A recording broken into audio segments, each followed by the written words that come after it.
So, today we'll talk about the truth about clean beauty. What the label is hiding. Explained by me, your pharmacist. So, this product says clean on the front, and it is sold at Sephora. Influencers rave about it, and I'm going to read you 3 ingredients on the back that are anything but clean. Here's the problem. Clean beauty is not at all a regulated term, not in the US, not legally. Anyone can print it on anything. And in 2026, with the clean beauty market worth billions of dollars, that loophole is being exploited every single day. I'm Dr. Leah, and I'm a pharmacist and a PhD cancer researcher. And today I'm breaking down exactly what clean, non-toxic, natural, and allergen-free actually mean. And more importantly, what they don't. I built Epilinks because I needed truly allergen-free, gluten-free skincare that actually existed, not just products that claimed to be safe. And what I learned going through pharmaceutical grade formulation is that marketing language and ingredient really are 2 completely different things. Today I want to arm you with what I know so you stop paying a premium for products that are lying to you. This matters especially if you have celiac disease, food allergies, eczema, or sensitive and reactive skin. Because the stakes for you aren't just a simple breakout. They can be a systemic, very severe reaction. So, number 1, what clean beauty actually means. Let's start with the word clean. In the United States, the FDA does not define clean beauty. There is no approved list of ingredients that qualify a product as clean. No certification required. No third-party verification mandated. A brand can formulate with formaldehyde-releasing preservatives and label their product clean tomorrow. Legally. And they do. Now, European Union is different. The European Union bans over 1,600 cosmetic ingredients. The United States bans fewer than 40. Let that sit for 1 second. The same multinational brands selling you clean products in the US are often reformulating those exact products for the European market because they can't legally sell the original version here. Or there, depending where you are. I came from Europe, but I live in beautiful Los Angeles. So you are not getting the same formula. The clean label exists here because it sells, not because it's regulated. Number 2, natural and organic. It's the same problem. Natural is another completely unregulated term. Poison ivy is natural. Arsenic is absolutely 100% natural. The word means nothing on a skincare label without context. Organic is slightly more regulated. The USDA has a certification for organic ingredients. But here's the trick. A product only needs to contain a small percentage of organic ingredients to use the word organic in its name, label, or marketing. So made with organic ingredients could mean 5% of the formula is certified organic and the rest is clean. And natural ingredients are not automatically safe, as I mentioned before. Some of the most common allergens in skincare are botanicals, lavender oil, tea tree oil, chamomile, citrus extracts. These show up constantly in natural and clean products. And for people with allergies or reactive skin, they are an absolute nightmare. Natural doesn't mean hypoallergenic. It never did. Number 3, the gluten-free skincare trap. Now, here's where it gets personal for me. And I know it's personal for a lot of you watching this. Gluten-free skincare. Sounds simple, right? No gluten, except also not regulated. There is no FDA standard for what makes a skincare product gluten-free. A brand can label their product gluten-free and still include hydrolyzed wheat protein, or Avena sativa, which is oat, which can be contaminated with gluten, or Triticum vulgare, which is wheat germ oil or barley extract in its ingredient list.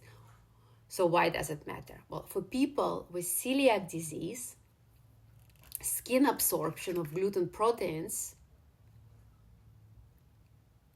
especially hydrolyzed forms, which are broken down into smaller particles that can penetrate more easily, can trigger immune responses. And it's not theoretical. We put our lip balm on our lips the whole day long.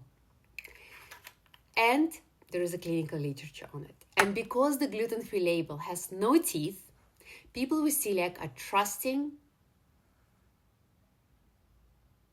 the brands and still reacting to the products.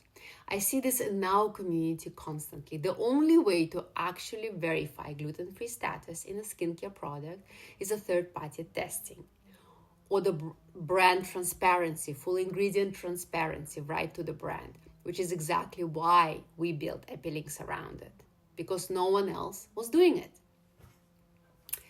Number 4, non-toxic, which is the most meaningless claim in beauty. Non-toxic. My personal favorite marketing phrase to dissect. Every ingredient is technically non-toxic at a low enough dose. That's basically pharmacology. Botulinum toxin, Botox, the most acutely toxic substance known in science, is used in cosmetic procedure daily at a very controlled doses. So dose makes the poison. So non-toxic as a blanket claim tells you nothing about concentration, cumulative exposure, or individual sensitivity. What brands mean when they say non-toxic is usually, we excluded a list of popular scary ingredients. But that list varies wildly, brand by brand. One brand's non-toxic formulation might still include synthetic fragrance. Another might include parabens. There is no master list, and none of it is regulated. There is no governing body, no verification. And when a brand says non-toxic, the correct response is, according to whom, at what dose, and verified by who and what standard exactly. Ask those questions. And I can guarantee you only very few brands can actually answer it. Number 5, what labels you should actually trust. Okay, so if none of these terms mean anything, what do we need to look for?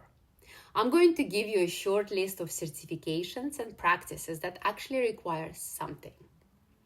So first, NCF ANCI 305. That's a legitimate third-party certification for personal care products with organic content. Brands have to submit to testing and earn it. Second, Made Safe.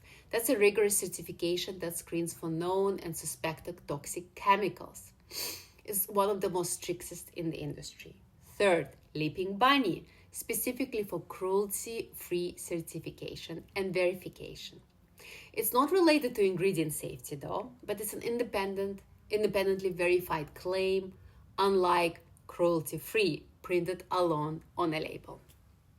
And fourth, and that's a big one, full ingredient transparency with either third-party allergen testing or with the brand who also did the testing.